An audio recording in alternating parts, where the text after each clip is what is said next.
যেই জুতো জোড়া আপনার বেশি পছন্দের, দেখবেন সেই জুতো জোড়া সবার আগে ছিঁড়ে যায়।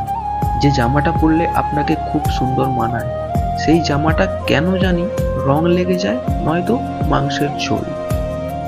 যে ঘড়িটা পরলে আপনার হাতটা একদম ফুটে থাকে, সে ঘড়ি হয়তো ব্যাটারি নষ্ট হয়ে যায়, নয়তো বেল্ট।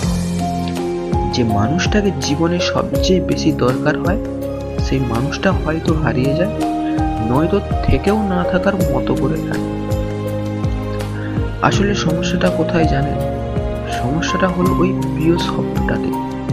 যে জিনিসগুলোকে ভালোবেসে আমরা সবচেয়ে বেশি আগলে রাখতে চাই, সেই জিনিসগুলোই সবার আগে হারিয়ে যায়। যেটা তুমি পাওনি তার জন্য নিজেকে দোষ দেওয়া বন্ধ করে দাও। যেটা তুমি পেয়েছো তার জন্য নিজেকে কৃতজ্ঞতা জানাও। কাজের কারণে আমরা কখনো ক্লান্ত হয়ে পড়ি না, আমরা ক্লান্ত হয়ে পড়ি দুশ্চিন্তা, হতাশা এবং বিরক্তির কারণে।